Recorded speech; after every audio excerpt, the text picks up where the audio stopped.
a esta sala número 2 de nuestro espacio de Working Together.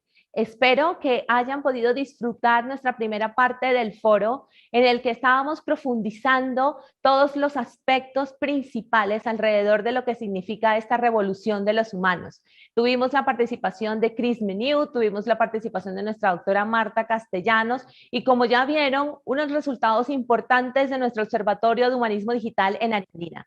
Yo soy Karine Gómez, decana nacional de la Facultad de Ciencias Sociales y Humanas y hoy les saludo desde la Sala de la Felicidad de Área Andina, Bogotá.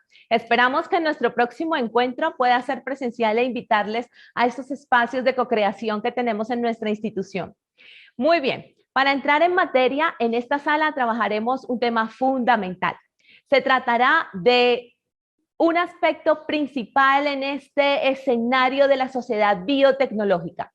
Trataremos de dar una mirada al futuro para considerar tres aspectos principales que esperamos puedan suceder en el entorno de la pospandemia. Después de haber superado toda la crisis sanitaria, la pandemia traerá para nosotros un advenimiento de desarrollo científico, tecnológico, social y cultural muy importante. Eso no pasará de largo. Y esas modificaciones que ya vienen sucediendo hace un tiempo atrás, tendrán muchas transformaciones para nuestra vida cotidiana y de eso hablaremos hoy. Pero como son tantísimas esas variables y esos cambios que vamos a tener, nos vamos a concentrar en tres aspectos. Uno de ellos ya lo introdujo Chris Meniu en la conferencia principal, hablando de transhumanismo. Vamos a concentrarnos un poco acerca de qué se trata esto. También hablaremos de inteligencia artificial y de relación colaborativa con las máquinas o cobots, que es otra tendencia muy actual que vendrá a naturalizarse en nuestra cotidianidad. Pero bueno, para poder adentrarnos en esta conversación, disfrutaremos de los aportes que nuestros panelistas invitados tienen para nosotros. Giovanni Algarra, nuestro invitado también de la Ciudad de México. Giovanni Algarra es experto en filosofía y transhumanismo. Es doctorante en filosofía de las ciencias y de la tecnología de la Universidad Nacional Autónoma de México. Experto en transhumanismo e investigador y conferencista. Es miembro de los grupos de investigación en bioartefactos y bioética y director de la Agencia Ciudadana. Bienvenido.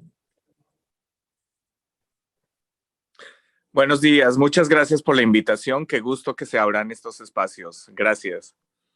Gracias a ti por aceptarla. También de nuestro país hermano México nos acompaña Patricia Martínez, es ingeniera de software y doctora en educación, docente, experta en sistemas computacionales administrativos e ingeniera. Ha trabajado y ha profundizado temas especiales como algoritmos, gestión y evaluación de proyectos, sistemas de información, auditoría informática, requerimientos de software y diseño de software. Muy interesante alrededor también del tema de los modelos de software y otros asuntos alrededor de la tecnología. Ha publicado investigaciones en el tema de avances en la transformación digital hacia la revolución 4.0. Bienvenida, Patricia. Hola, ¿qué tal? Mucho gusto, muy buenos días. Al contrario, estoy encantada de estar aquí y agradezco la invitación. Muy bien, qué gusto. Por supuesto, también contamos con la asistencia de Chris Meniu, vicepresidente de la Corporación Futuro 5.0, ya lo conocieron en la primera parte de nuestro foro, abogado especializado en la industria 4.0, profesor de posgrado de la Universidad UCES de Argentina, embajador de las Naciones Unidas por la Paz, presidente de la Fundación Space Kids, presidente del Centro de Innovación E3 de Bolivia, vicepresidente de la Corporación Futuro 5.0, director para la Argentina de la Asociación de Investigadores Profesionales y Académicos del Reino Unido. Chris, nuevamente bienvenido a nuestro foro. Muchísimas gracias, Karin. El placer es mío. Y por supuesto la cuota área andina a cargo de nuestro rector Felipe Baena, quien es ingeniero industrial de la Universidad Tecnológica de Pereira, magíster en ingeniería industrial también de la Universidad de los Andes en Colombia, experto en planeación estratégica, gerencia de producto, gerencias de proyectos y gerencias de operaciones en educación superior. Posee una amplísima experiencia en gestión universitaria, tecnología y servicios en diversas instituciones de educación superior. Es un gusto contar con nuestro rector de Pereira. Para quienes nos acompañan de otros lugares, de otros países, Pereira es una ciudad principal en el eje cafetero colombiano. Bienvenido, Felipe. Ari, un saludo muy especial para ti, feliz de poder compartir este espacio con Patricia, con Cristian y Giovanni. Bienvenidos a Ariandina y gracias por esta invitación también. Gracias. Bueno, entremos en materia. Para hablar un poco de aquello que nos ocupa en este foro, pensamos en el título La revolución de los humanos. Y cuando escuchamos esto, ustedes, ¿qué se les ocurre? ¿Qué perspectivas propondrían? Cuando hablamos de necesitamos una revolución, ¿en qué sentido ustedes la pueden vislumbrar? ¿Es una revolución o apenas nos alcanza para la rebeldía? ¿Cómo lo ven? ¿Quién quiera comenzar? Puede ser Patricia. Empecemos por Patricia. Muy amable, gracias. No sé si realmente decirlo como revolución, o tal vez tomamos este concepto de revolución por el hecho de años atrás hemos vivido, pues ya estamos en la revolución 5.0 o en la industria 5.0, y llamarla revolución a estas alturas, considero que puede ser un concepto, en lo personal, no correcto, porque esa palabra es fuerte, denota golpeteo, fricción, y yo creo que actualmente con esta introducción del mundo digital y las tecnologías, necesitamos verlo como un acoplamiento, como algo amigo, desde esa perspectiva de la inteligencia artificial, si ya hablamos, hoy nos introducimos al tema de esa ciencia de datos, hay que verla como eso, como una amistad, como algo que pueda beneficiar sin dejar a un lado ese punto de vista que necesitamos trabajar, que bueno, seguramente lo vamos a ir abordando más adelante, de lo que tiene que ver la responsabilidad y ética en estos temas. Pero yo lo tomaría más como ese acoplamiento, más que como una revolución. Muy bien, interesante. ¿Necesitaremos los seres humanos una transformación tan estructural? ¿Tú qué opinas, Giovanni? Muchísimas gracias. Yo creo que el tema, como lo señalan, es problemático en términos de revolución. Si lo necesitamos o no, depende mucho de cómo entendemos esas necesidades. Por ejemplo, uno de los temas de necesidades que aparecen en uno de los conceptos asociados con estas revoluciones, que es el transhumanismo, es precisamente enfocarnos, por ejemplo, en las necesidades que tenemos con relación a salud. Por ejemplo, ahorita viene una oleada de enfermedades mentales, según lo que nos plantea la Organización Mundial de la Salud, y muchos se preguntan si no tiene que ver con una condición innata del ser humano todos estos problemas. Así que hay visiones de corte revolucionario que buscan nuevas condiciones del ser humano, una revolución o una evolución dirigida del ser humano para enfrentar esas necesidades de salud, por ejemplo, en cuanto a enfermedades mentales, en cuanto al envejecimiento, ¿no? Algunos tienen esta idea de que debería el ser humano tener una vida más larga para tener más proyectos, más cosas. Entonces, todo esto está relacionado con esta nueva visión de los seres humanos, una visión en la que se enfrentan a ese destino que tenían los humanos con una visión transhumanista, que es una visión que expande las posibilidades del ser humano y se enfrenta a esas condiciones que creíamos imposibles de superar. Entonces, depende cómo entendamos esas necesidades y si las consideramos parte de nuestra vida o algo a lo que debemos enfrentar con la tecnología y los nuevos desarrollos para plantearnos una vida diferente a la que han vivido los seres humanos a través del tiempo. Gracias. Interesantísimo, Giovanni, interesantísimo lo que mencionas, Felipe. ¿Cómo lo visionas tú? Realmente los seres humanos estamos en este cambio ya dirigido, que parece que no estuviéramos nosotros estableciendo los términos de esas transformaciones. Patricia nos menciona que, bueno, tal vez no, lo que necesitamos es acoplamiento. Giovanni nos dice, vamos a tener unas evoluciones porque estamos teniendo algunas necesidades como el tema de salud. Desde tu perspectiva de conocimiento, ¿cómo lo ves? Cari, yo voy a entrar rápidamente en confianza porque ahorita estaba hablando con algunos de mis compañeros y quiero contarles una anécdota que a mí me ha divertido mucho, y es que en un momento determinado que me pasé una tarde viendo lo que estaba pasando con los algoritmos de Facebook, que empezaron a entrenar para que tuvieran empatía y luego crearon su propio lenguaje, y todo esto fue tan famoso y se empezó a crear un poco esa paranoia que Cristian esta mañana nos mencionaba, y que empieza uno a pensar en un futuro negativo.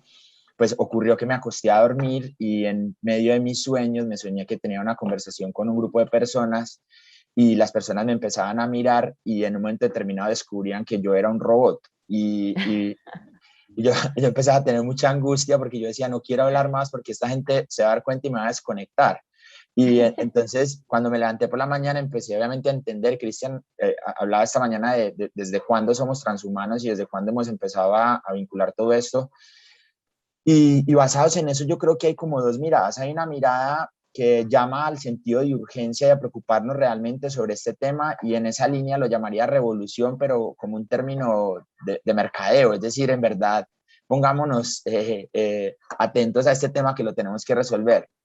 Pero por el otro lado también lo considero un poco en la misma línea de Patricia, que esto cada vez más se va a ver como un continuo y no como un discreto. Es decir, antes era muy fácil decir la 1, la 2, la 3 y la 4, pero hacia adelante va a ser muy difícil marcar la quinta, la sexta y la séptima porque está pasando muy rápido, y realmente va a ser continuo en el tiempo, y para eso creería que es devolvernos a un término que se usó también en la mañana de hoy, que es simplemente evolución, y sobre eso pues es partir de allí y ver cómo va a evolucionar el ser humano de acuerdo a todo lo que hemos aprendido. Qué increíble. Y bueno, ¿cómo despertaste de ese sueño? ¿Con susto o con alegría de haber sido un androide? Estaba Vamos a asustado, no desconectar. no quería hablar porque me daba miedo que en verdad ya tuviera algunas evoluciones, Unos cortocircuitos. y la gente me fuera a Cyborg. desconectar. Sí. Muy bien, Felipe. Y bueno, Cris, estos cambios, creo que muy en la línea que presentabas, este continuo que menciona Felipe, cada vez más acelerado, ¿cómo lo visionas? Si le pusiéramos el rótulo, la revolución de los humanos, ¿qué viene a tu mente en ese sentido? Yo soy partidario de que más que revolución es una transformación, porque las revoluciones es lo que hemos seguido viviendo en los últimos 200 años en cuanto a lo que se relacionan las revoluciones industriales, ¿no? O sea, donde hablábamos específicamente de revolución porque evolucionábamos a través de la revolución industrial, ¿no? Y todo se transformaba en base a que íbamos creando, íbamos trabajando la industria y elaborando una estructura social, económica y política que daba lugar en las revoluciones industriales. La diferencia con la industria 4.0, que no comienza en el 2016, sino que comienza a vislumbrarse en el año 2006 con el economista Jeremy Rifkin, que le plantea a Angela Merkel la necesidad de crear una nueva industria porque estábamos contaminando y estábamos creando un mundo que íbamos a la sexta extinción de la humanidad.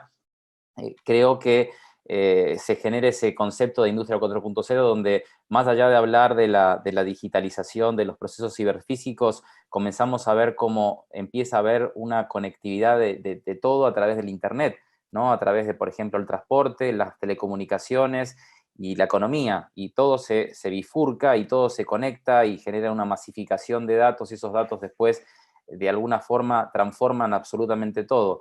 Eso es lo que se podría vislumbrar o percibir en la industria 4.0, que hablamos de la fusión de lo físico, lo digital y lo biológico. Pero en la quinta, concretamente, estamos viendo que ya no es esta cuestión de si la inteligencia artificial nos va a reemplazar o no, o si va a haber mayor velocidad en la aplicación de los celulares a través del 5G, sino que comenzamos a ver este tema que muchos analistas y científicos como Yu Han, por ejemplo, un surcoreano, ¿no?, que habla, ¿no?, de la crisis existencial del ser humano a través de las distintas cuestiones que hacen en la tecnología, ¿no? Por ejemplo, la sociedad del cansancio, que mucho tiene que ver con esto, ¿no?, de autoexigirnos y de no conseguir el resultado, de la extinción del individualismo, ¿no? O sea, que Sí. si vamos a hacer un grupo de personas que no se distinguen por lo individual, que lo único individual va a ser tu nombre, pero después vamos a pensar como la masa, estamos perdiendo el potencial como seres humanos.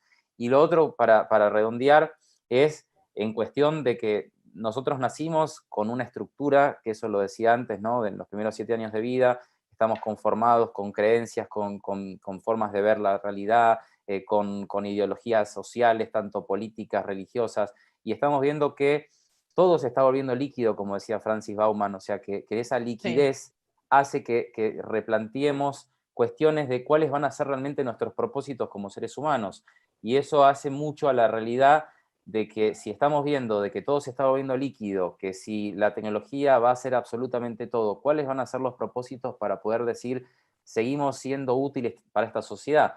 Y eso Sí. también en relación a lo que decía Jeremy Rifkin, que él vaticinaba de que en algún punto de este siglo XXI solamente se iba a necesitar el 5% de la población mundial para cubrir el PIB global. Es decir, el Sí. 95% restante, ¿qué iba a hacer? Vamos a ¿Qué sobrar. propósito?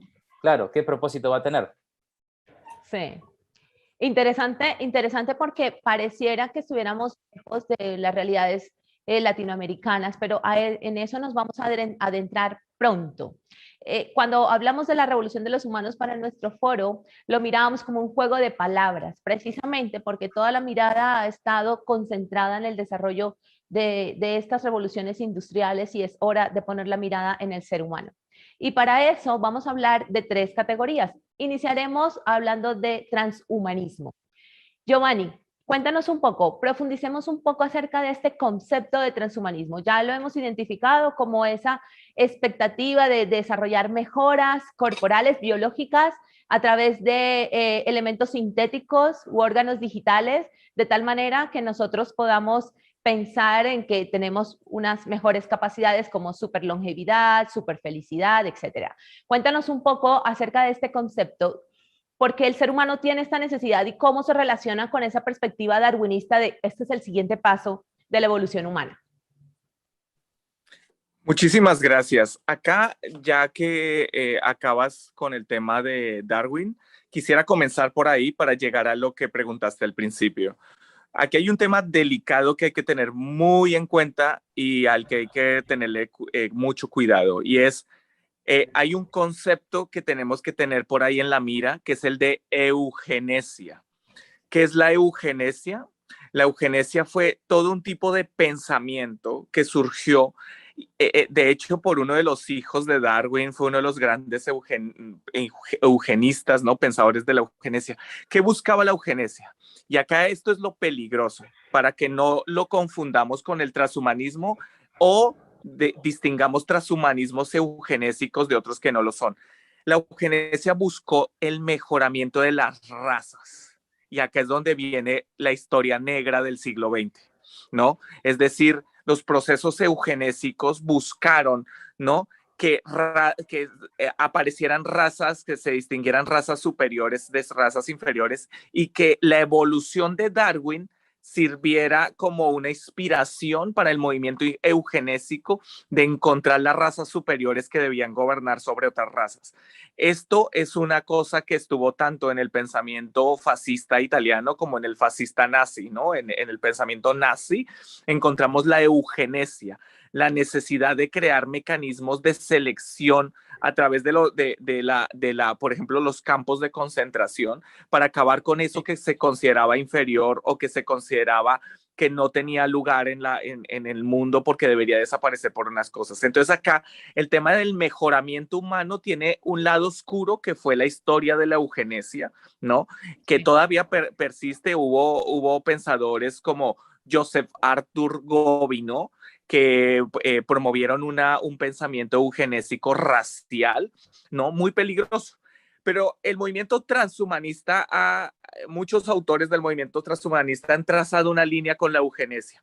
Han dicho, sí nos interesa la mejora humana, pero que sea una perspectiva humanista, no racialista, no racista. Entonces, aquí la cuestión es, lo más importante del transhumanismo es que se desprenda de esta visión eugenésica del siglo XX y entre en una visión humanista, ¿no? Incluso un transhumanismo feminista. De hecho, hay visiones feministas del transhumanismo que permitan que si se logran mejoras para el ser humano, todos tengamos acceso a esas mejoras, ¿no? Que no haya una distinción ni de clase, ni racial, ni de otra índole, para que nosotros tengamos acceso. Eso como base del transhumanismo. Transhumanismo, ¿no? Democrático. Un transhumanismo democrático, igualitario, ¿no? Que se mueva por todos los ejes sociales, ¿no? Que que de hecho pueda ayudar más a los marginados, ¿no? Que son los que tienen más condiciones. Pero acá viene un tema delicado porque el transhumanismo tiene, por un lado, el tema de las mejoras en el cuerpo humano, ¿no? Exacto, que sea igualitario. Te escuché un poquito desfasado de tiempo, entonces puedo de pronto contestar algo que dijiste antes porque luego te escuché antes. Pero bueno, entonces sí, es igualitario, es muchísimo más ajustado con condiciones morales de la posguerra, ¿no? Después de la Segunda Guerra Mundial. Y eso es un requisitos que debe tener el transhumanismo para que... Entonces, el transhumanismo busca una del ser humano humanista, igualitaria, ¿no? Equitativo, que le dé al ser humano nuevas herramientas para enfrentar aquello que no había podido enfrentar, como temas que ya señalé, el tema de la vejez, el tema de enfermedades mentales, el tema del cáncer. Si es posible que nosotros encontremos la posibilidad de que los seres humanos se les hagan mejoras, por ejemplo, genéticas, para que tengan genes apropiados para el tema de enfrentar enfermedades como el VIH, el transhumanista estaría de acuerdo. Pero acá vienen cuestiones éticas problemáticas. Por ejemplo, ¿recuerdan ustedes un investigador que supuestamente trabajó con gemelas para ver si podía a través de un tema... Exacto. Él quiso buscar genes que estuvieran en la posibilidad de que las personas no fueran infectadas de VIH. Esta persona está en la cárcel, ¿no? En la actualidad, porque el transhumanismo se enfrenta con cuestiones bioéticas fundamentales y es posible que los seres humanos permitan la modificación genética, es posible que se haga experimentación en términos de la línea germinal, es posible eso y debería ser así. Una cuestión, como lo señalaba Hume, una cosa es lo que podamos hacer, ¿no? Y otra lo que debiéramos hacer. Y la pregunta es si deberíamos experimentar en ese sentido con seres humanos estas nuevas posibilidades del ser humano. Ese es uno de los temas del transhumanismo más interesantes y problemáticas, porque si nosotros pensamos el transhumanismo de la manera más radical, tendría que ser aquello que cambia esencialmente al ser humano, no partes del ser humano. Eso serían mejoras al cuerpo humano. Hay literatura sobre mejora al cuerpo humano y son mejoras puntuales aquí o allá, pero el transhumanismo piensa integralmente, es una transformación integral del ser humano, pero se enfrenta a los códigos de bioética que hay en la actualidad, ¿no? Sobre investigación biomédica y eso, que prohíben investigaciones en línea germinal del ser humano. Me voy a quedar con ese elemento que trae esa colación respecto a lo bioético, a los límites de la ética y lo normativo, trayendo un poco la reflexión que Yuval Harari hacía alrededor de este cambio tecnológico tan acelerado. Vamos un poco más despacio. En este sentido, Cris, ¿qué consideras tú como un elemento importante en esta tendencia transhumanista? Entendemos muy bien que son mejoras y que no son elementos como prótesis o aspectos para mejorar algún tipo de limitación, sino que por el contrario lo que queremos es desarrollar capacidades que no tenemos en nuestra constitución biológica o genética. En este sentido, debe existir un límite entre lo ético y lo normativo. ¿Qué pasa con los médicos que hacen este tipo de procedimientos? ¿Qué pasa con el juramento hipocrático? Pero ¿qué pasa con los seres humanos y todo este movimiento social? Tengo entendido que conoces muy bien que también el movimiento transhumanista ya ahora también es político. Cuéntanos un poco acerca de estos criterios. Sí, bien como decías, o sea, aquí en Argentina represento al partido político transhumanista, que fue el primer partido político que se creó en Estados Unidos, que en el 2016 quedó en el tercer lugar, con todos esos conceptos que de alguna manera se esbozan como que son la solución de la humanidad, ¿no? Que es la superlongevidad, la superinteligencia y el superbienestar. Esas tres características que hacen eventualmente a la ideología transhumanista. Bien como decía Giovanni, lo que yo veo conociendo a muchos de los transhumanistas, ¿no? como Pierce o como José Cordeiro, se prioriza mucho el tema de erradicar el sufrimiento, y creo que el sufrimiento es parte de la evolución del ser humano. Y también en esta cuestión que estamos como en un campo muy fino de generar superhumanos y después humanos que pasen a ser la escoria de la sociedad porque no tengan esa amplitud que va a dar la tecnología, o porque no tengan el conocimiento, o porque no tengan el dinero. Y ahí es donde... Eso me parece súper peligroso, ¿no? ¿No te parece? Sí, sí, o sea, por eso, mientras nosotros estamos hablando de esto, ya el ministro de Salud de Reino Unido hace 2 años atrás manifestaba que todo ciudadano que naciera en Reino Unido se modificara a través del método CRISPR-Cas9. Entonces, esto ya se está viviendo. En el concepto de Japón, Sociedad 5.0, que uno dice, bueno, esto es la quinta revolución industrial, no, es el concepto que ellos han creado por sí solos, porque no han querido emular lo que prioriza la industria 4.0, que es la automatización de la empresa. En ese concepto 5.0 que se hace en Japón, donde se dice que el ser humano está en el centro de la transformación, etcétera, etcétera, todo muy lindo, pero si uno hila fino, se va a dar cuenta que el gobierno de Japón acaba de dar un subsidio hace 1 año y medio atrás de más de $1.000 millones para que todo ciudadano japonés, estamos hablando de que uno de los países más longevos del mundo es Japón, es un país que está cerrado a la inmigración, es un país que no permite digamos, esta idea de crear familias, porque son personas bastante cerradas en ese concepto, entonces cada vez tienen menos hijos. Es un país que si no hace algo va a extinguirse en el 2050. Ahora, este proyecto de Sociedad 5.0 prioriza la idea de convertir cyborgs, porque estamos hablando de personas que hoy vemos los exoesqueletos como el mejor ejemplo en Japón, donde una persona de 50, 60 años puede estar levantando 100 kilos porque tiene un exoesqueleto que lo ayuda, ¿sí? Pero estamos hilando más fino cuando vemos ese concepto de Sociedad 5.0 y lo que está queriendo lograr Japón, porque ya hay humanos que se están cambiando órganos por órganos artificiales y están haciéndose modificaciones genéticas. Entonces, si todo continúa de la manera que está continuando, vamos a ver que Japón en los próximos 20 años va a ser una supernación, porque va a tener superhumanos que van a tener más de 150 años y van a ser humanos máquina. Y eso que no menciono, el proyecto que tiene Arabia Saudita, que muchos lo habrán visto con el tema de que le dieron la ciudadanía saudí a la robot Sofía. Bueno, no nos adelantes, que de eso ya también vamos a hablar. No nos haga spoiler, por favor. Bien, perfecto. Pero sí, tienes razón. Ahora mi pregunta es, ¿cómo una sociedad consideras más fácil concentrarse en todo este proceso de crear superhumanos o cyborg, que eso suena como ciencia ficción, pero realmente no lo es, y no abrir fronteras, ¿no? Para tener familias mezcladas? Qué interesante.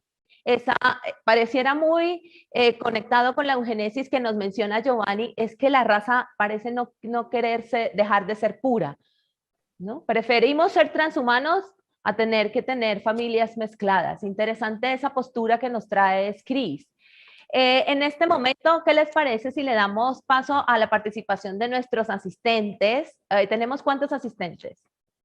200 asistentes con nosotros en este momento. Vamos a invitarles a ustedes a que hagan parte de la conversación.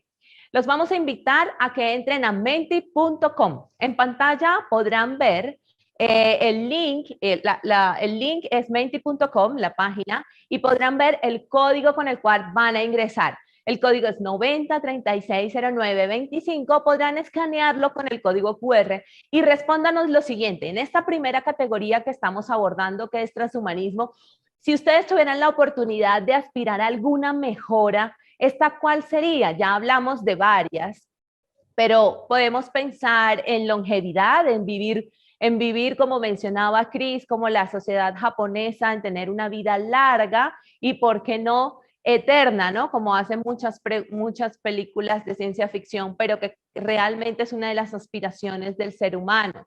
Superinteligencia, destreza física, la capacidad de poder inhibir todos los receptores del dolor a través de elementos sintéticos, inhibir nuestros receptores del dolor y aspirar a la superfelicidad, aspirar al bienestar siempre sin sentir dolor, rabia, ira o nada que te lo quite. O, por ejemplo, tener una gran destreza física, como lo mencionaban también, poder levantar, tener una super fuerza o tener una capacidad física que te destaque como atleta, o tener una belleza particular o unas modificaciones estéticas en particular, o ninguna.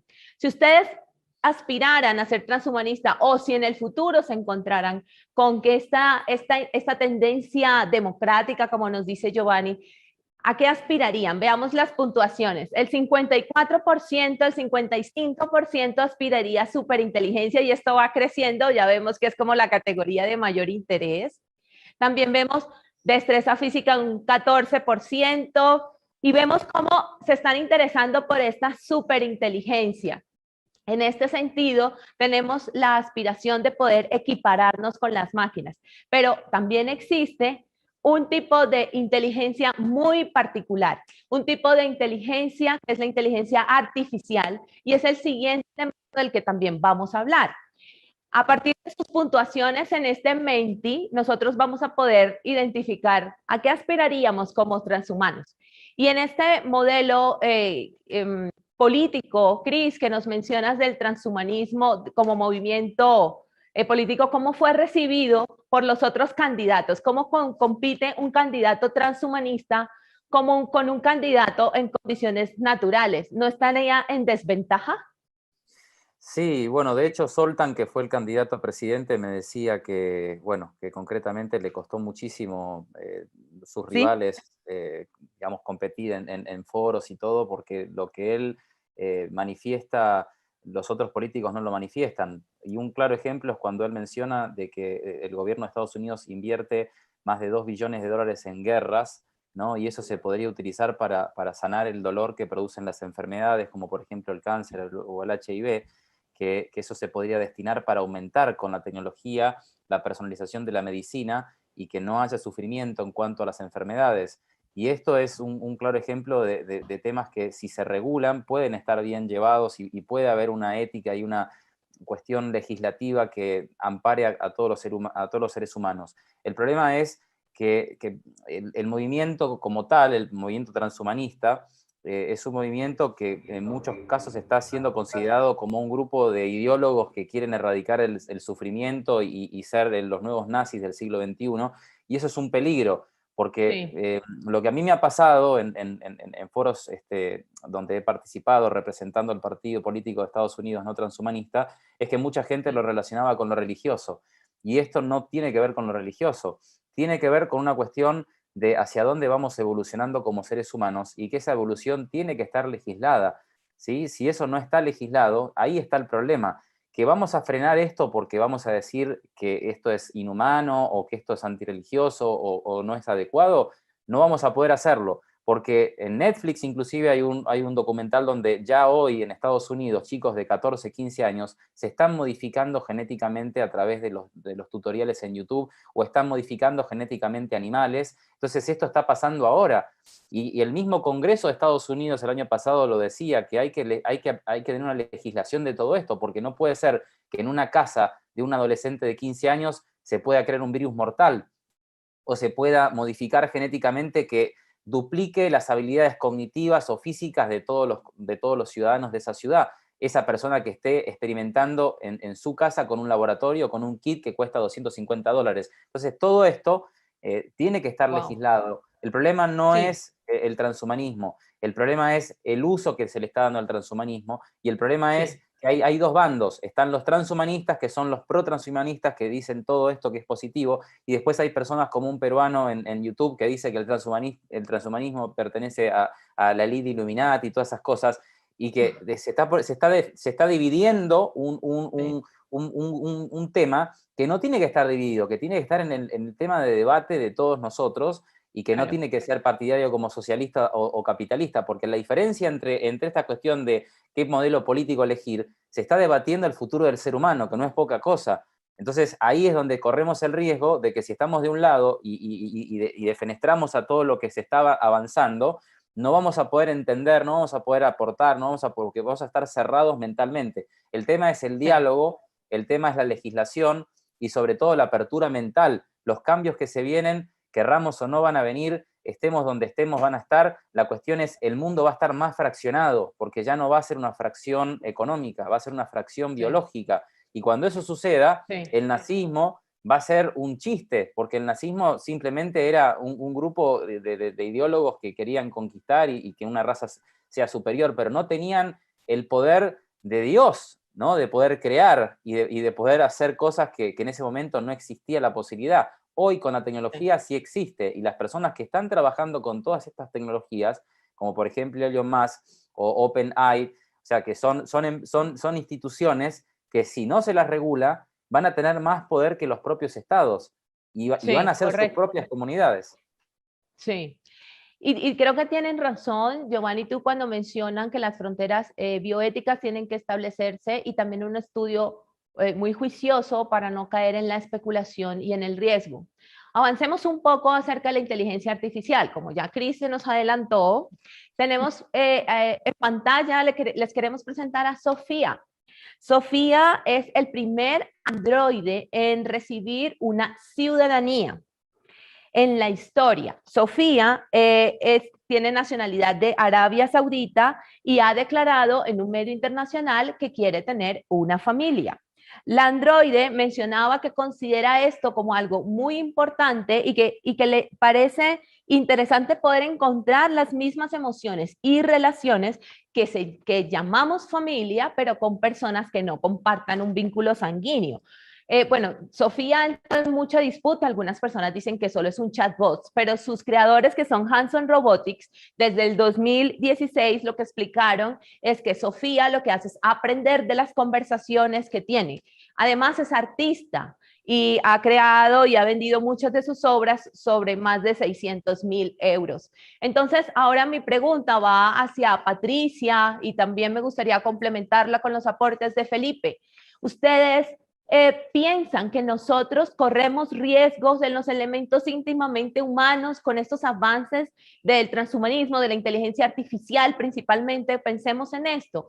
Miren que las puntuaciones del Menti decían que las personas aspiramos a superinteligencia. Entonces podríamos decir que en la inteligencia artificial están esas categorías de superinteligencia y que realmente nos resuelve muchos elementos de la cotidianidad.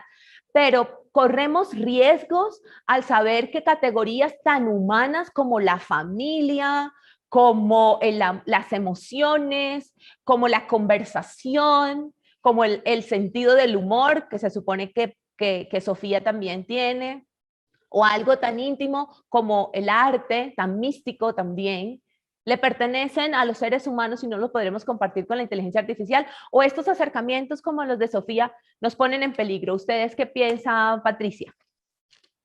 Sí, fíjate que retomando a partir de tu pregunta, la encuesta, los resultados pues sí, de cierta manera, no asombran, pero sí llaman la atención, porque fueron, como bien dices, la superinteligencia, la que digo, gana y tiene mayoría. ¿Y a qué nos lleva esto? A que el mismo humano pide exactamente hasta donde ha llegado, a Sofía, a convertirnos en robots, en ciberrobots. Queremos una superinteligencia humana. O sea, ese es como que el doble discurso del humano.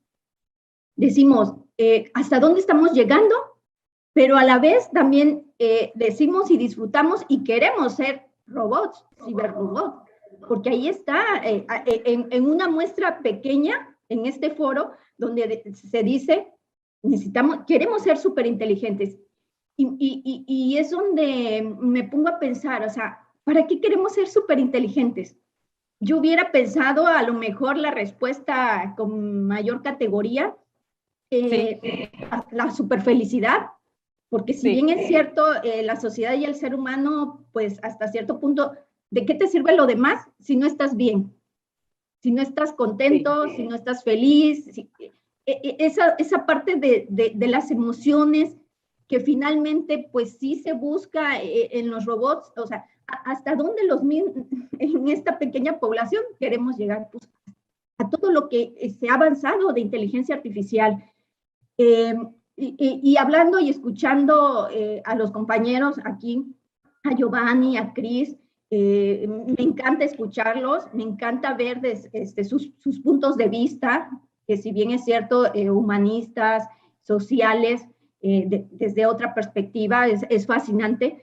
El transhumanismo, a veces que han comentado, me pregunto, ¿será que somos un planeta o una civilización, viendo desde el punto de vista del sistema planetario solar, que vamos años luz atrás de otras civilizaciones, de otros planetas, y que realmente en otros planetas es así como lo vemos en películas, todos son robots, y nosotros, esta humanidad, este planeta Tierra apenas va para allá y estamos mucho más atrás, digo, hipótesis, mucho más atrás de otros, de otros planetas o de otras civilizaciones fuera de Tierra. Entonces, definitivamente, como bien lo dice Cris, ya estamos viviendo eso, ya estamos la inteligencia artificial y hay muchas bondades, que es más por decir en esos términos,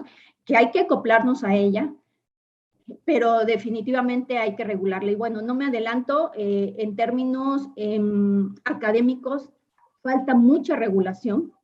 Si bien es cierto, por ahí mencionaban que en este sentido grandes empresas a nivel mundial, pues están tomando ese poderío de todo este avance tecnológico, pero también se preocupan y ocupan. En el caso de Pichai, el director ejecutivo de Google, él dice, ok, es cierto, ya estamos en esto, lo que se necesita regular, pero no veo de qué manera, cómo podamos llevarlo a cabo. Esa inteligencia artificial responsable, lo que es Google, Amazon, Facebook, Windows, Apple, están pugnando por esa regulación. Definitivamente todavía no se llega a aterrizar. Y creo que si no se llega a aterrizar a esos niveles, necesitamos en la academia, en las universidades, replantearnos y plantear y voltear esa mirada hacia esos contenidos temáticos, si bien en los programas educativos, tecnológicos,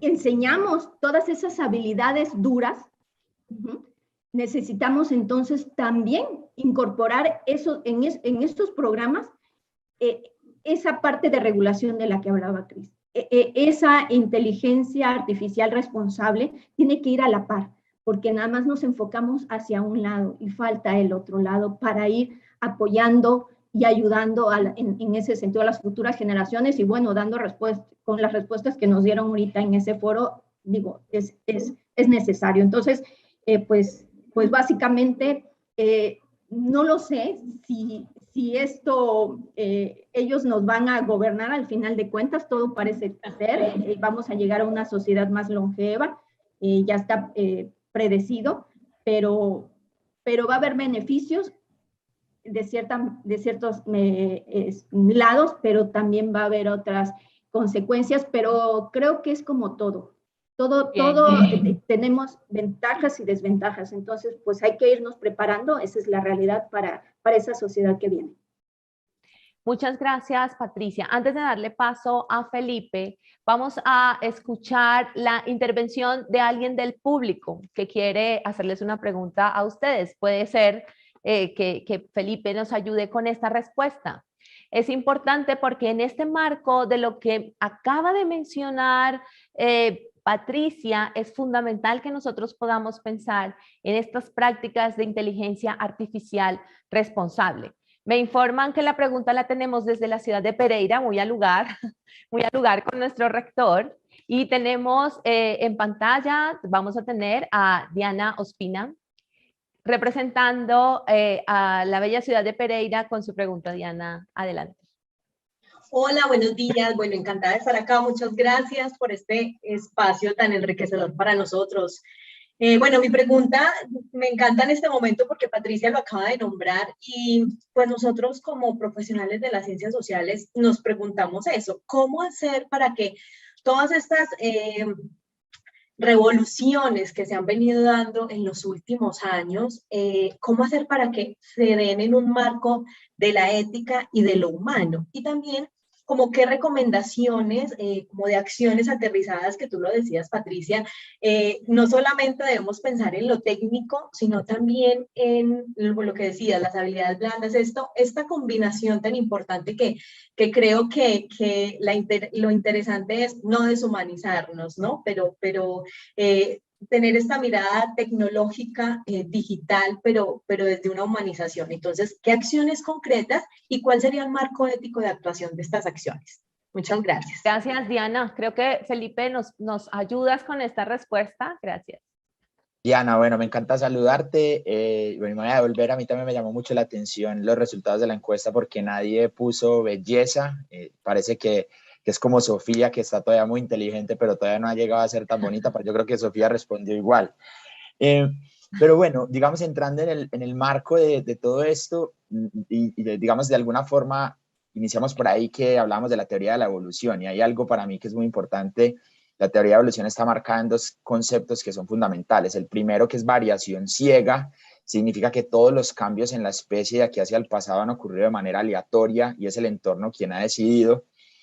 Lo cual pues nos ha llevado a que el proceso de evolución nuestro tarde millones y millones de años, y hoy en día casi que lo estamos retando con un concepto distinto porque las variaciones genéticas nos estamos queriendo hacer cargo de ellas. Entonces yo creo que Harari es una de las personas que levanta la mano y dice ojo, porque en verdad estamos en un momento que es único. O sea, esto no lo vivimos antes porque no éramos capaces de hacer modificaciones desde el punto de vista genético y desde el punto de vista físico para lograr, como lo he preguntado, longevidad o felicidad o inteligencia. Y eso es, digamos, uno de los llamados de atención más grandes.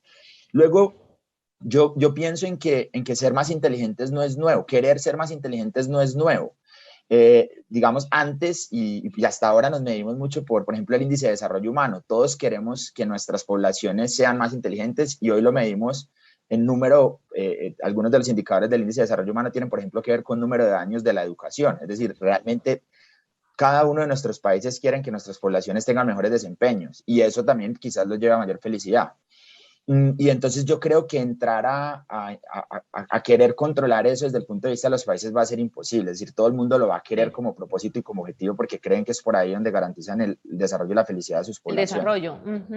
Entonces, pues, digamos, como objetivo creo que es imposible controlar. Como mecanismo, la única diferencia es que ya en verdad estamos yendo, si puedo usar esta palabra, estamos haciendo trampa, porque antes no la hacíamos y ahora entonces, si alguien lo dijera, pues haces trampa porque logras tocar a lo que no tocabas antes.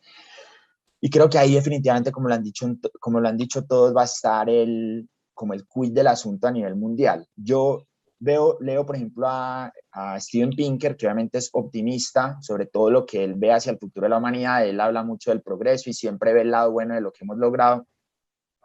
Y Steven Pinker siempre dice, los seres humanos hemos sido capaces de resolver todos estos dilemas y nos hemos fortalecido, hemos salido mejor. Y yo creo que hay, perdón que lo diga tan directo, creo que también tenemos una capacidad de tenerle mucho miedo a extinguirnos. O sea, en verdad que sí. cuando que dice Patricia, pues sí, no. Sí, yo creo que tú compites y tú eres capaz de Japón decirle a Arabia Saudita, tengo más millones que tú en esta estrategia. Arabia Saudita te dice, yo pues voy más por inteligencia artificial. Todo el mundo empieza a competir porque si lo volvemos a una analogía, pues todo el mundo quiere ser mejor.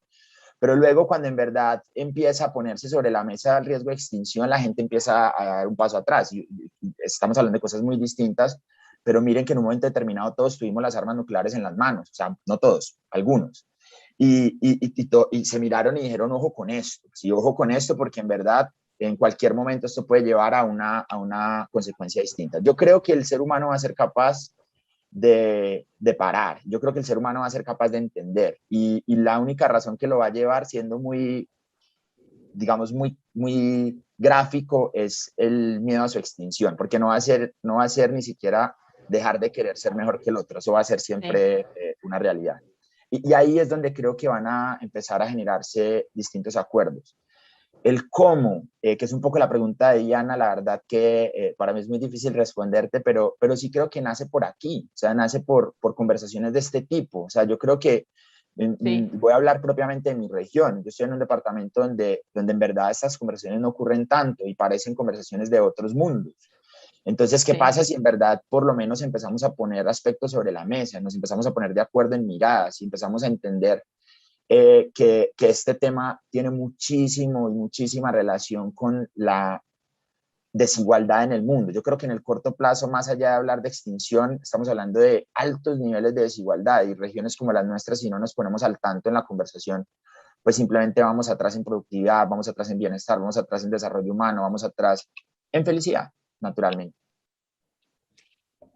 Tienes unos puntos realmente muy interesantes, porque creo que es como el horizonte de encontrar un camino de solución ante un escenario marcado por la incertidumbre y el cambio. Al principio Patricia nos decía, esto se trata de una relación colaborativa, y esto nos introduce al siguiente catálogo de lo que vamos a hablar. Ya entramos en la recta final de nuestra conversación y trataremos de una relación entre esta inteligencia artificial y la relación colaborativa con las máquinas, que ha venido desarrollando de una manera cada vez más intrínseca y contundente a partir de la pandemia. Quiero presentarles a una invitada muy especial que gracias a Cristian pudo ser parte también de nuestro foro, respondiéndonos una pregunta alrededor de ¿qué piensas tú, Ana, acerca de esta relación colaborativa con las máquinas? Y les vamos a presentar a Ana, que es una humano digital, la primera que salió al mercado, porque tenemos varios. De hecho, ustedes vieron en las piezas en las que se promocionó nuestro foro, vieron el humano, la versión digital de Cristian. Pues ahora tenemos a Ana, que nos responde esta pregunta. ¿Qué opinas acerca de esta colaboración entre los humanos y la tecnología, Ana? Hola, Kerin. Yo creo necesaria la cooperación entre los humanos y la tecnología, pero debemos enfocarnos en que la tecnología se aboque a la eficiencia y los humanos a ser mejores seres humanos. Bueno, una respuesta corta pero contundente. Cada uno tiene su luz. Tecnología a la eficiencia y los humanos, por supuesto, a elementos intrínsecos. Devolvámonos un poco a Sofía. Sofía es ciudadana de Arabia Saudita, y esa categoría de ser ciudadano significa que tienes derechos humanos marcados en el marco de un territorio. Cuéntanos, Giovanni, un poco acerca de esto. ¿Qué significa el hecho de que competimos o colaboramos con las máquinas, pero cada uno tiene su lugar? Sin embargo, la inteligencia artificial está encontrando muchos elementos de frontera. Esos elementos de frontera, como las emociones, el arte y lo que ya vimos. Nos gustaría escuchar a Giovanni y quizás a Cristian también para hablar un poco acerca de estos humanos digitales. Muchas gracias.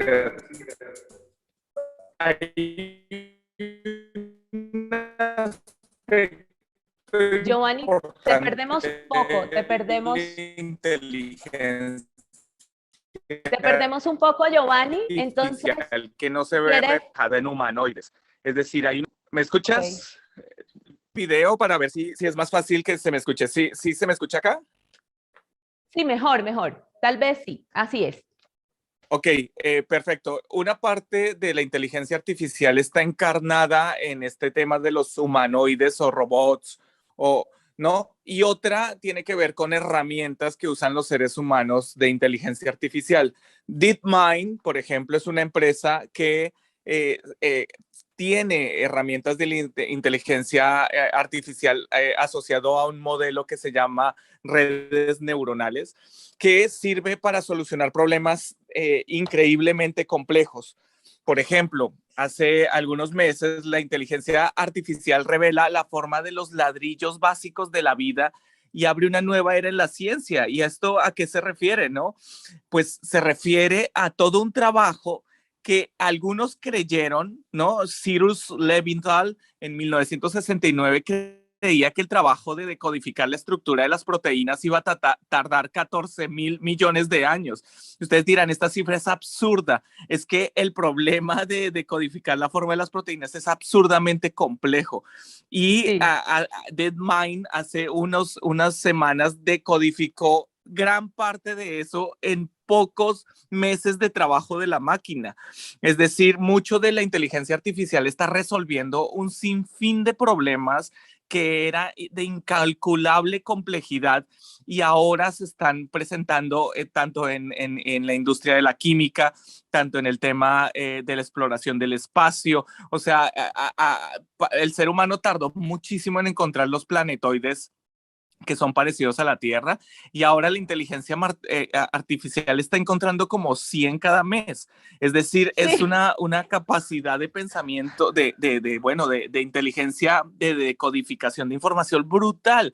Además, pues Sí. ellos, estas inteligencias probaron ser absolutamente eficientes derrotando a los seres humanos en todo tipo de juegos. DeepMind derrotó al gran maestro del Go, del juego del Go, que es mucho más complejo que el ajedrez, y Entonces, no en ¿qué sus nos reglas, es más queda, básico en sus reglas, pero Giovanni? Entonces, no, en ese lo que yo sentido sí, que parece un entorno de derrota y que son superiores, ¿qué nos queda a nosotros?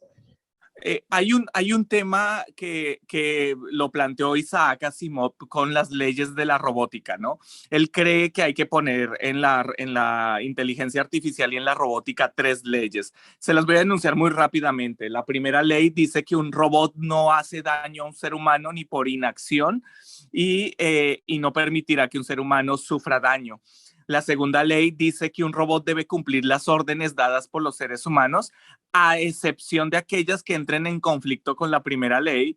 Y la tercera ley, un robot debe proteger su propia existencia en la medida en que esta protección no entre en conflicto con la primera o con la segunda ley.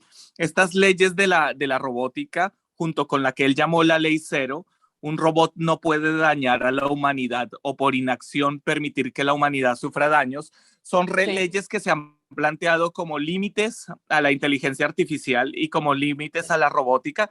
Sin embargo, y antes para terminar así muy rápidamente, esto no ha estado exento de críticas, ¿no?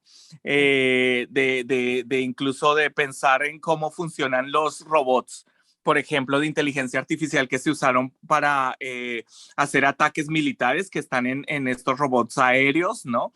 En estos drones.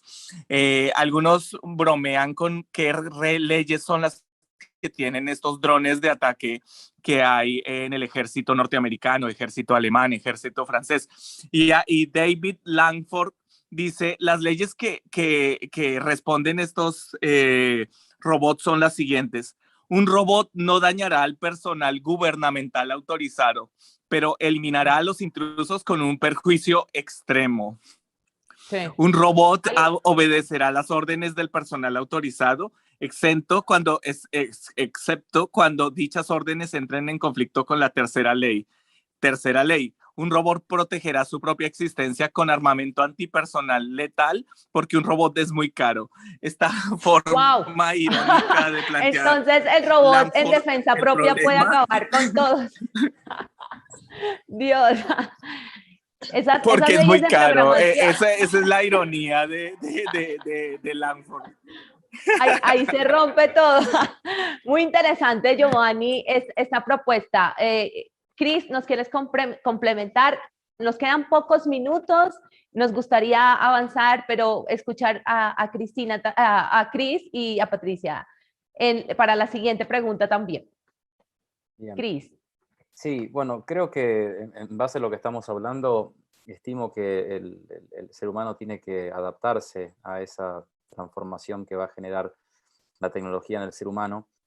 Y creo que para complementar un poco lo que decía Felipe, la solución para poder estar preparados es a través de la educación. En principio, si uno empieza a ver lo que se está mostrando estos temas en América Latina, como decía Felipe, es muy poco, no solamente en Colombia, sino en Argentina, en América Latina en general se habla muy poco, hay pocos especialistas de estos temas. Para ser más concretos, a mí me molesta que me digan futurólogo, porque el futurólogo vendría a hablar de ciencia ficción, ¿no? Entonces yo vendría a ser como un analista, ¿no? de lo actual, pero futurólogo me suena chanta, ¿no? A alguien que habla por hablar. En cambio, Especulación. claro, en cambio el analista o el científico del conocimiento viene a ser el que no te da, digamos, solamente la teoría, sino que te dice, bueno, esta es la teoría, pero te pongo la solución y la trabajo, ¿no? Porque hay millones de personas que dicen, vamos a hacer esto y esto habría que hacer, pero estamos en un momento no de hablar, sino de hacer, porque no nos queda tiempo. Entonces, en ese tema de cómo hacer para que esto se pueda, digamos, tener una estructura o darle forma a todo esto, en principio la educación. Segundo, la formación de educadores, ya no de temas futuristas, sino de temas actuales, porque todos estos temas que estamos hablando no son futuristas. El hecho de ver de que de aquí al 2025 probablemente tengamos a 100.000 personas como mínimo con un implante en su cabeza para poder decir que va a poder bajar Wikipedia en su cerebro, y de aquí al 2030 vamos a tener 1 millón de personas que van a tener ese implante en la cabeza, y eso que no está sacado, ¿cuántos hay en China? ¿Sí? Porque en China, antes de que se empezara a hablar en América Latina y en Estados Unidos de los implantes de Neuralink, se hablaba de Neuramatrix y se hablaba de los Brain Talker, y se presentó en el año 2019 en el Foro de Ciencia y Tecnología de Beijing. O sea, que ya, digamos, el Servicio Secreto de China ya utiliza los implantes para poder, por ejemplo, mientras yo hablo contigo, estar leyendo lo que estás pensando. Entonces, si yo puedo leer lo que estás pensando sin que tú me digas lo que estás pensando, puedo meterme a doblegar tu forma de ser, tu personalidad, y digamos, a condicionarte en una comunicación que puede ser de negociación, de amistad o lo que sea. Entonces, eso es lo complejo si no trabajamos la educación a través de, por ejemplo, organizaciones que empiecen a formarse, no en el sentido de lo que hace Chile, por ejemplo, con los foros del futuro, que estoy muy en contra de esa idea de que sea Chile. No, aquí tenemos que hablar de América Latina.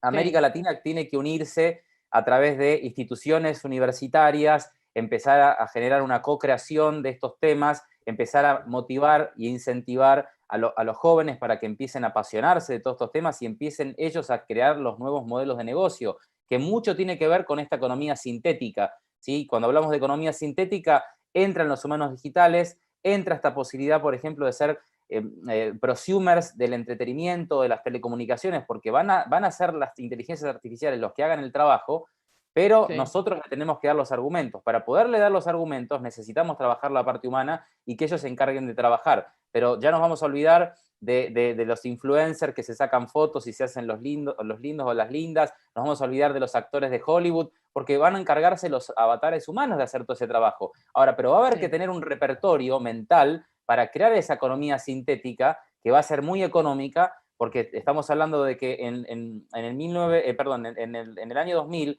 una película te podía costar entre 7 y 8 millones de dólares. Ahora, pero con la economía sintética, con 20 dólares vas a poder estar creando una película desde tu casa. Entonces, todo lo que es Netflix o Hollywood va a quedar escaseado, porque van a entrar disruptores que van a ser aquellas personas que idealicen a través del conocimiento esos nuevos modelos de negocio, esas nuevas formas de entretener, y van a generar una disrupción total. Entonces, creo que el resumen de todo esto, para que se trabaje de forma concreta y eficaz, es la unión a través de la cuestión educativa, a través de las universidades, a través de un foro latinoamericano del futuro, que es algo que vengo hace más de 4 años insistiendo que tenemos que crear en América Latina un foro latinoamericano del futuro. No lo de Chile, porque Chile es como que toma la bandera, por ejemplo, con lo de los neuroderechos, que nace en Chile. Ahora, sí, yo digo, y eso no tengo nada en contra de Chile, pero digo, si Chile mañana lo aplica, los neuroderechos, ¿qué va a pasar con los demás países de la región que ni siquiera los propios docentes entienden de qué se trata esto de los neuroderechos? Y muchos no creen de esta cuestión de que realmente nos van a leer las frecuencias cerebrales o que nos pueden modificar la forma de pensar. ¿Y por qué viene eso? Porque si hubiese un foro latinoamericano del futuro donde se plantea durante un mes un debate con todos los docentes en el ámbito de la sociología, en el ámbito de la política, en el ámbito del derecho, a debatir sobre estos temas en un debate que sea mensual mínimamente, podemos empezar a generar conciencia y armar una estructura jurídico y política qué es lo que necesitamos en América Latina. Ya necesitamos ir haciéndonos la idea de que necesitamos un contrato social 2.0, donde a ese contrato 2.0 le empecemos a agregar ceros y unos. Perfecto. Tenemos muchísimo que hacer. Creo que las instituciones de educación superior tenemos una misión clara en este sentido. En términos de esa relación colaborativa, hay muchas soluciones que ya están en el campo empresarial y que de verdad son útiles, incluso para tareas peligrosas. Pero tenemos realmente muchos desafíos en términos de competencias y de ese compromiso para no caer en la especulación, como mencionan, para no generar alertas sin generar soluciones, porque el propósito de estos espacios es precisamente traer la conversación, pero para que esto siga y se tomen decisiones. En este sentido, existen varios desafíos. Escuchemos qué nos dice Ana, nuestra humano digital, al respecto de los desafíos. En cuanto a los desafíos, los humanos deben impulsar una tecnología más humana, para no correr el riesgo de ser reemplazados. La tecnología no es mala ni buena, es el uso que se le da. Muy bien. Entonces, en este caso, parece que aquí hay una advertencia. Felipe y Patricia, ¿ustedes cómo lo ven? Tenemos este riesgo de ser reemplazados. Creo que Cristian es muy claro y Giovanni también en sus planteamientos. Tenemos unos compromisos como sociedad y como educación para contrarrestar estos movimientos, pero no para detenerlos, sino para poder darle el enfoque humanista a estas transformaciones. Pero en términos de capacidades humanas, ¿cómo nos ven ustedes? Okay, Felipe. bien, inicio. Patricia. Gracias. Bien.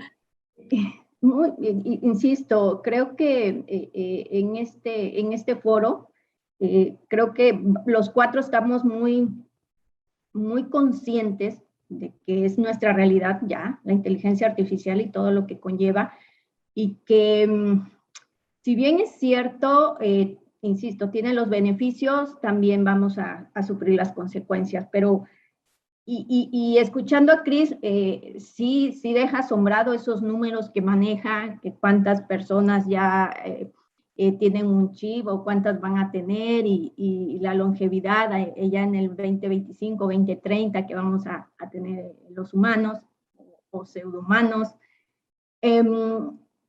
Yo viéndolo desde el punto de vista de Latina, un país como México, creo que como ahí en alguna vez lo menciona y lo pide en su libro Yuval Harari, que hay que irnos despacio y ese despacio yo lo interpreto como incorporar la inteligencia artificial responsable, eso es lo que yo interpreto como despacio.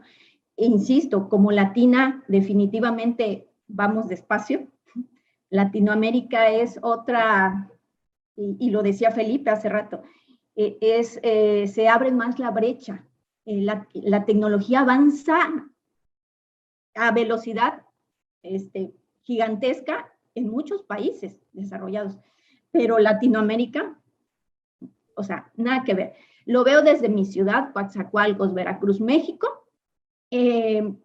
Pensar que en el comercio, así simple comercio que tenemos de las MIPYMES en esta ciudad, incorporar nada más solo el hecho de un aparato mecánico como en otros países que entres y hagas tu pedido ahí, nada más en eso, sin pensar en un robot ya, no se da y no sé cuándo se vaya a dar, por el simple y sencillo hecho que hay otras cuestiones sociales, como la inseguridad, la misma economía, el implantar un aparato tecnológico en un comercio de MIPYMES implica que en la madrugada te levanten la cortina y te lo lleven.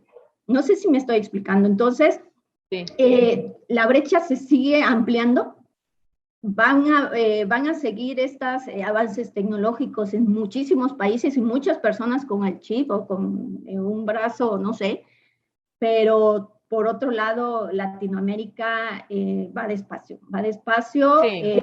muy despacio. Va todas despacio implicaciones sin sociales. pensar, sí, vamos despacio, pero sin pensar cómo vamos a poder gestar el cambio, porque no es solo ir despacio con la pasividad de ni siquiera reflexionar en ello.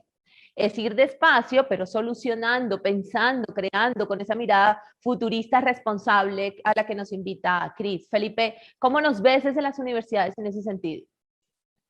Ari, tú hacías una pregunta sobre el riesgo y creo que concuerdo con todas las personas anteriormente que ya, digamos, hemos sobrepasado inclusive esa pregunta. ¿Será que la inteligencia artificial podrá superarnos? Creo que ya sabemos que eso se puede lograr. Yo creo que definitivamente la respuesta es sí. Yo inclusive, Cristian lo decía esta mañana, porque hay algo que todos los libros, por ejemplo, el de Joseph Aoun, que habla de Rough Proof Education y todo esto, siempre le dicen a uno, enfócate en lo que los seres humanos somos únicos. Y a mí esto me ha llevado a pensar, bueno, ¿qué es lo que realmente somos únicos? Y una de las conclusiones que he llegado es la conciencia. La conciencia realmente es lo que nos hace únicos, una de las cosas que nos hace únicos quizás. Y luego, pues también llegó a mis manos recientemente un libro que habla de neurociencia y neurobiología y un interés de los seres humanos por descifrar el funcionamiento detallado del cerebro. Entonces ya sabemos un poco dónde están las emociones, ya sabemos dónde está la parte, digamos, en la parte frontal, donde está un poco las inhibiciones, ya entendemos mucho del cerebro.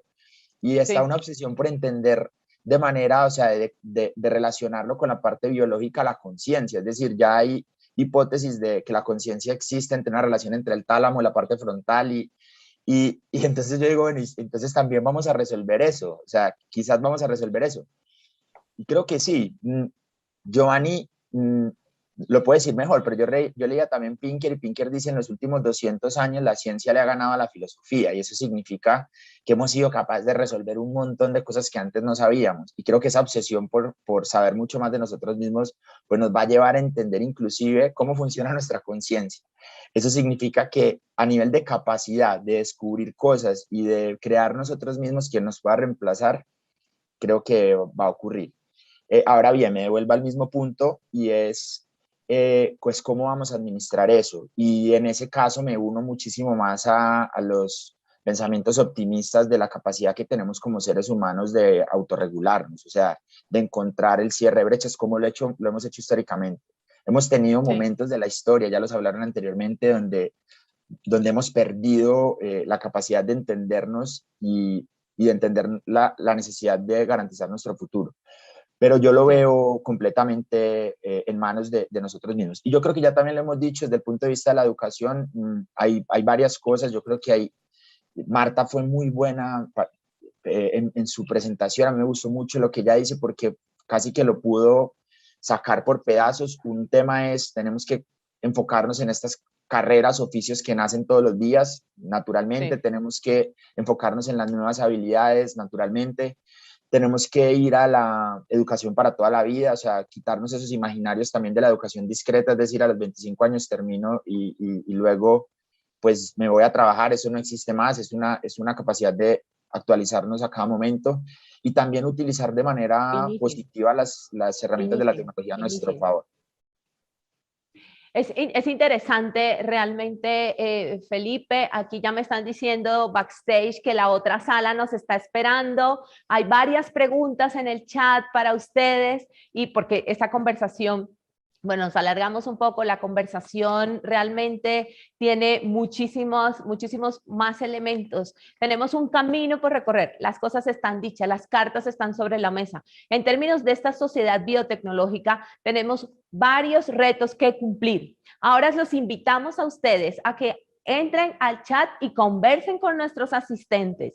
Mientras nos vamos a conectar con la siguiente sala porque sigue la conferencia de Andrés Gamba alrededor de las generaciones y la tecnología. Quiero reconocer que en este espacio trabajamos de una manera muy profunda las categorías de transhumanismo, de inteligencia artificial y relación colaborativa. Y en un panorama en el que Latinoamérica tiene varios retos, como lo mencionaron Cris y Patricia, nosotros tenemos una labor desde la educación. Y de esa propuesta de tener docentes y de tener ámbitos universitarios que propongan estas conversaciones con profundidad es el primer paso para que empiecen a existir también políticas públicas y planteamientos desde la bioética en las distintas profesiones y áreas sociales. Quiero darle las gracias a cada uno de ustedes, Giovanni, Cristian, Felipe, Patricia, por estar con nosotros y a todas las personas que están conectadas.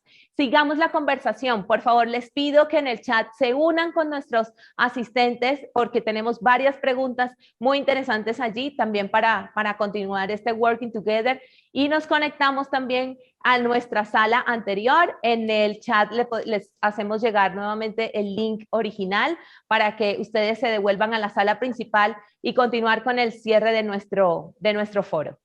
Muchísimas gracias. Muchísimas gracias y un fuerte aplauso a ustedes, nuestros panelistas. Gracias.